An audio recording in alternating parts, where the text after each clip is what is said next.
যে একটা মন আছে তাদের, সুন্দর মন দিয়ে ভালোবাসা দিতে পারে। মানে বয়স্ক বৃদ্ধ তারাই ভালোবাসা দিতে জানে, তারাই ভালোবাসা নিতে জানে। কিছু ছেলে আছে তারা কিন্তু ভালোবাসতেও জানে না, ভালোবাসা নিতেও জানে না। আসসালামু আলাইকুম। ওয়ালাইকুম আসসালাম। আসসালামু আলাইকুম। ওয়ালাইকুম আসসালাম। অনেকদিন পর আপনাকে ক্যামেরার সামনে দেখলাম, আসলে কি কারণে আসছেন সেই কথাগুলো একটু বলেন। কি কারণে আসি, যে হচ্ছে সাহায্য সহযোগিতার জন্য আসি, একটা মনের মতো মানুষ পাওয়ার জন্য আসি, জীবন সঙ্গী সারা জীবন থাকার জন্য। আপনাকে তো আমাদের ভিডিও দেখি অনেকেই বিয়ের প্রস্তাব দেয়। হ্যাঁ, শুধু আগে বিয়ে করতে চাই, কিন্তু আগে বিয়ে করতে চাইলে কি শুধু বিয়ে করানো যাবে? আগে শুধু বিয়ে করার বিয়ে করার কথা বলে, যে সরাসরি বলে যে হ্যাঁ আমি আপনাকে বিয়ে করব। আসলে এই যে বিয়ে করতে চায় তো বিয়ে করেন না কেন? আগে শুধু তো বিয়ে করব না, আগে মনের সাথে মনটা দেখতে হবে, মিলাইতে হবে, তবেই তো একটা মানুষের সাথে সম্পর্ক হবে। আচ্ছা, মনের সাথে মনটা আসলে দেখে কিভাবে? মিলাইতে হবে না, দেখতে হবে না যে মানুষের একটা কথা আছে, ভালোবাসার কথা আছে, যে মানুষটা আমাকে কতটুকু সাহায্য সহযোগিতা করতে পারবে, যে মানুষটা আমার সন্তানকে দেখবে কিনা, সে মানুষটা আমাকে ভালোবাসবে কিনা, তবেই তো বুঝে শুনে তার সাথে সম্পর্ক রাখবো, বিয়ে করব। আচ্ছা, আসলে এই যে বুঝে কথা বলতে বলতে নাকি অনেকেই বলে, আমরা তো অনেকেরই ভিডিও করি যে লোকজন শুধু ফোনে কথা বলে এরপরে টাকা দেওয়ার সময় চলে যায়। তা আপনি এরকম বুঝে শুনে কথা বলতে বলতে যদি পাখি চলে যায়? পাখি পাখি ওরা ওরা মনে করেন ধোঁকাবাজি করে, যারা খারাপ মানুষ তারা ওরকম করে, কিন্তু আমি কখনো করিনি। আমি কারোর সাথে ধোঁকাবাজি দিইও নেই, আর কাকেও ধোঁকাবাজির মধ্যে ফেলাইও নেই। কখনো ধোঁকাবাজি? না, আমি কখনোই ধোঁকাবাজি করিনি। আর ধোঁকাবাজি যদি করবো তাহলে ভিডিওর সামনে আসবো কেন? অনেকেই তো আপনাকে টাকা পয়সা দিয়ে বিয়ে করতেছে, না তো আমরা জানি নাকি অনেকে, হ্যাঁ করতে পারবেন না নাকি? অনেকে টাকা পয়সা দিয়ে বিয়ে করতে চায় নাই, যে আমাকে টাকা পয়সা দিয়ে বিয়ে করতে চায় সে এরকম কোনো প্রশ্ন কেউ বলে নাই, এমনি শুধু বিয়ে করতে চাইছি। আচ্ছা, তো আসলে আপনি কিভাবে বিয়ে করবেন? আমি বিয়ে শাদী করতে চাই, যে মানুষটা আমার পাশে থাকবে, যে আমাকে সাহায্য সহযোগিতা করবে, কারণ আমার একটা সন্তান আছে, আমার বাবা নাই, আমার বাবা মারা গেছে, আমার মা আছে অসুস্থ। যে মানুষটা আমার পাশে থাকবে সারা জীবন, যার একটা সুন্দর মন আছে, মনটা অনেক বড় আছে, সেই মানুষটাকে আমি বিয়ে শাদী করতে চাই। কিন্তু হ্যাঁ, কিছু কিছু ছেলে আছে তারা কিন্তু দুষ্টামি করে, খারাপ আচরণ করে, খারাপ ভাষায় কথা বলে, কিন্তু আমি চাই তাদের কাছে দয়া করে বলতেছি তারা যেন আমাকে এইভাবে কোনো কমেন্ট না করে, আর ফোন দিয়ে ডিস্টার্ব না করে। হ্যাঁ, কিছু আমি চাই যারা হচ্ছে মধ্যবিত্তের লোক তারা যেন আমাকে হচ্ছে বিয়ের কথা বলে, বয়স্ক যারা, তাদের মধ্যে একটা সুন্দর মন আছে, ভালোবাসার চাহিদা আছে, তারাই ভালোবাসা দিতে পারবে, বা আমিও তাকে ভালোবাসা দিতে পারবো। আচ্ছা, আসলে এই যে ভালোবাসা দেওয়া নেওয়া এর মাঝে কেন তাহলে চাওয়া পাওয়া থাকে? এটা একটু বলেন। ভালোবাসা তো নিঃস্বার্থ, সেখানে তো কোনো কিছু থাকে না। ভালোবাসা, সেও আমাকে ভালোবাসা দিবে, আমিও তাকে ভালোবাসা দিব, তাই সে আমাকে নির্ভয়ে ভালোবাসা দিবে, আমিও তাকে উজাড় করে ভালোবাসা দিব। তাহলে এখানে টাকার প্রশ্নটা কেন? টাকার প্রশ্ন বলতে, যে মানুষটা আমার পাশে থাকবে সে তো আমাকে অবশ্যই সাহায্য সহযোগিতা করবে, করবে না? যে আমার পাশে দাঁড়াবে, যে আমার সন্তানের দায়িত্ব নেবে, যে আমাকে দেখবে, যে আমার মাকে মা মনে করে গ্রহণ করবে, অবশ্যই সে আমাকে খাওয়াবে পড়াবে। আমি তো টাকা নিয়ে এখানে চুক্তি করি নাই বা টাকা নিয়ে আসি নাই, আমি কিন্তু এমন একটা মানুষ চাইছি যে মানুষটা আমার পাশে সারা জীবন থাকতে পারবে, যে আমাকে গ্রহণযোগ্য মনে করবে, সেই মানুষটাকে আমার প্রয়োজন। আচ্ছা, তো আমরা তো দেখতেছি আপনি অনেক লম্বা, 5 ইঞ্চি হবে, তো আসলে আপনি আপনার সমান সমান লম্বা লোক চাচ্ছেন না এমন লোক? সে যেরকমই হোক না কেন, যদি খাটো হয়, সে যেরকম হয়, সে যদি আমাকে খাওয়াইতে পারে, সে যদি আমাকে পড়াইতে পারে, সে যদি আমাকে ভালোবাসা দিতে পারে, তাহলে আমার কোনো সমস্যা নেই। কিন্তু হ্যাঁ, কিছু কিছু ছেলে আছে তারা কিন্তু ভালোবাসতেও জানে না, ভালোবাসা নিতেও জানে না।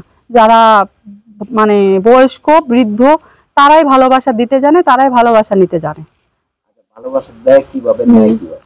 ওরা ওই যে একটা মন আছে তাদের, সুন্দর মন দিয়ে ভালোবাসা দিতে পারে, মনটা দিয়েই ভালোবাসা দিতে পারে। তাদের কথা ভালো, তাদের ব্যবহার আচরণ ভালো, তারা সব দিকেই ভদ্রতা থাকে। আর যারা হচ্ছে ছেলেরা, তারা হচ্ছে মধু খাবে, দেখবে, কথা বলেই ওরা চলে যাবে। আচ্ছা, আপনার সাথে যদি কেউ কথা বলে আপনি কিভাবে বুঝবেন সে ভালো না খারাপ? অবশ্যই মানুষের সাথে কথাবার্তা বললে তো অবশ্যই বোঝা যাবে, যে আমার পাশে থাকবে, সে আমাকে, তো আমি বুঝবো কিভাবে যে মানুষটা আমার পাশে থাকবে, যে আমাকে 2 টাকা দিয়ে হেল্প সহযোগিতা করবে, দেখবো সে আমার সাথে কথাবার্তা বলতেছে, ভালো ব্যবহার আচরণ করতেছে, তাহলে তো অবশ্যই মনে করব যে সে মানুষটা আমার দায়িত্ব নিতে যাচ্ছে, অবশ্যই মনে করব যে সেই মানুষটা আমার পাশে থাকার যোগ্য। তাকে আমি দেখবেন কিভাবে? আমি তাকে দেখবো, সে যদি আমাকে ভালোবেসে যদি ইমো ফোন কিনে দেয়, অবশ্যই আমি তাকে ইমুতে দেখবো। আর আমি কিন্তু হচ্ছে মানুষের বাসায় কাজ করে সংসার চালাই, আমার কোনো ইমো ফোন বা ওয়ার্কশপ কোনোটাই নেই, আমার বাটাম ফোন আছে এইটাই জাস্ট। আমি কিন্তু সেলাইয়ের কাজও জানি, কিন্তু আমি সেলাই মেশিনের কাজ জানি, কিন্তু আমার সেলাই মেশিন নাই। যদি প্রবাসী ভাইদের মধ্যে যদি কেউ পাশে থাকতে চায়, যদি আমাকে একটা মনে করে মেশিন কিনে দেয়, তাহলে আমি সেটাও কর্ম করে খাইতে পারবো, সমস্যা নেই। যদি আপনাকে কেউ সেলাই মেশিন কিনে দিয়ে বিয়ে যদি না করে, সেলাই মেশিন যদি কিনে দিতে চায়, সেক্ষেত্রে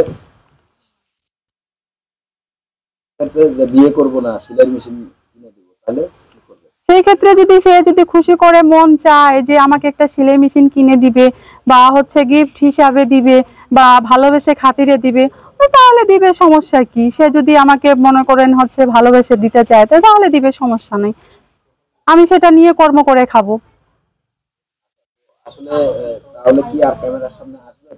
না, সেই মনের মতো মানুষ যদি পায়ে থাকি, তাহলে ক্যামেরার সামনে আসার তো কোনো প্রয়োজন আসে না। আর আমি আমি চাইও না, আমি এমন একটা মানুষ চাই, মানে আল্লাহর কাছে আমি এমন একটা মানুষ চাই, দোয়া কামনা করি যেন আমার ভাগ্যে এমন একটা মানুষ আসে যেন আমাকে আর জীবনে ক্যামেরার সামনে আসতে না হয়, যেন আমাকে সারা জীবন সে আমার দায় দায়িত্ব মানে সম্পূর্ণ নিতে পারে, তাহলে আমার আর ক্যামেরার সামনে আসার কোনো প্রয়োজন নেই। মেয়েরা তো ক্যামেরার সামনে আসে প্রতারণা করার জন্য, না, বিয়ে বসার জন্য। আমি তো প্রতারণা করার জন্য আসি নাই। আপনি কি বিয়ে বসবেন? হ্যাঁ, আমি বিয়ে বসবো, আমি সত্যিকারই বিয়ে বসবো, অবশ্যই বসবো। যে মানুষটা আমার পাশে থাকবে, যে আমি তো বললাম যে আমার পাশে থাকবে, যে আমাকে সাহায্য সহযোগিতা করবে, আমি তাকে সত্যিকারের মন প্রাণ দিয়ে বিয়ে বসবো। কিন্তু অনেকে আমিও বলে বিয়ে করবে, অনেকে আবার এই যে ভিডিও করে ভুয়া বিয়ে করে, সেরকম কিছু করবে? না, আমি মানে ভুয়া ভিডিও করব কেন? সে যদি আমাকে বাস্তবে বিয়ে করতে চায়, বাস্তবে আসে বিয়ে করবে, মোবাইলের মধ্যে বিয়ে করবে, কাজই থাকবে। সেও আমাকে মোবাইলের সরাসরি, মাধ্যমে বিয়েটা তো পরিপূর্ণ হয় না, এটা জানেন? হ্যাঁ, পরিপূর্ণ হয় না, কিন্তু প্রবাসে থেকে যদি সে আমাকে কিভাবে বিয়ে করবে? সে থাকে প্রবাসে, আমি থাকি বাংলাদেশে, তাহলে আপনি বিয়েটা কিভাবে তাহলে করবেন কিভাবে সেটা করব? বলেন সরাসরি। সরাসরি সে যদি বলে যে সরাসরি আসে আমাকে বিয়ে করবে, তাহলে আমি সরাসরি আসে বিয়ে করব, সমস্যা নাই। তাহলে ভিডিও কলে না? ভিডিও কলে তাহলে বিয়ে করব কিভাবে? কারণ ভিডিও কলে তো হচ্ছে বিয়ে হচ্ছে না, তাহলে ভিডিও কলে আমি বিয়ে করব না। সে যতদিনে আসবে ততদিনে তার সাথে বিয়ে করে নিব, সমস্যা কি? আচ্ছা, দেখ, এই প্রথম আমি শুনলাম আপনার কথাটা, যে সরাসরি বিয়ে বলছেন। দেখ, তো আসলে কেমন বয়সের কোন ধরনের লোক হলে? সে যেরকমই বয়সের হোক না কেন, আমার তাতে কোনো আপত্তি নেই। সে যদি 60 বছরেরও হয়, 70 বছরেরও হয়, তাতেও আমার কোনো আপত্তি নেই, কোনো আমার দুঃখ নাই। সে আমাকে খাওয়াবে, সে আমাকে পড়াবে, আমার কোনো দুঃখ নেই। আচ্ছা আপু, একটা 70 বছরের লোকের কাছে আপনি কি পাবেন? একটা 70 বছরের কাছে একটা আপনি মন তো ইয়াং পাবো। মেয়ে, হ্যাঁ, অবশ্যই। আপনার তো একটু শান্তির দরকার। আমার সুখ শান্তির প্রয়োজন আছে, সে তার একটা সুন্দর মন আছে, সেই মন দিয়ে ভালোবাসবে। সে যদি মন না দিয়ে পারে কি আর কাম তাহলে হয়? সে যদি না পারে তাহলে আমি তাকে ভালোবাসবো, আমি ভালোবাসা দেবো, সমস্যা কি?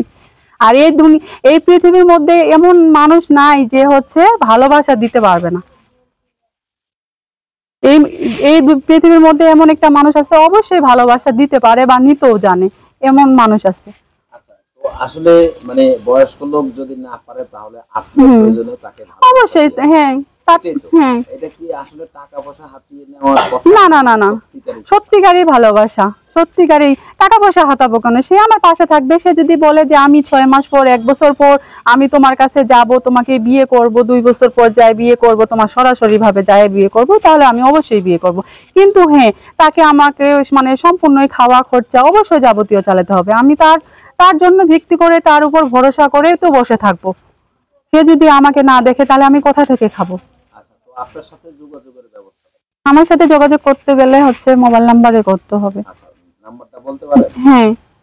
দর্শক যারা ভিডিওটি দেখছেন, আসলে এই বোনটি অনেক কথা বলেছে, অনেক ভাবে আমরা অনেক কিছু জানতে চেয়েছি। আমাদের ভুল ত্রুটি থাকতে পারে কথাবার্তার মধ্যে, তবে আপনারা ক্ষমা দৃষ্টিতে দেখবেন। যারা তাদের বিয়ে শাদী বদ্ধ হবেন কিংবা মোটা অঙ্কের টাকা পয়সা দিবেন, এই ধরনের দায় দায়িত্ব ইউটিউব কর্তৃপক্ষ নেয় না। বরাবর আমরা প্রত্যেকটি ভিডিওতেই বলে দিই, আপনারা আপনাদের নিজ দায়িত্বে তাদেরকে সাহায্য সহযোগিতা, বিয়ে শাদী সম্পূর্ণ বিষয়গুলো আপনাদের, এইভাবে তাদের সাথে আপনারা কথাবার্তা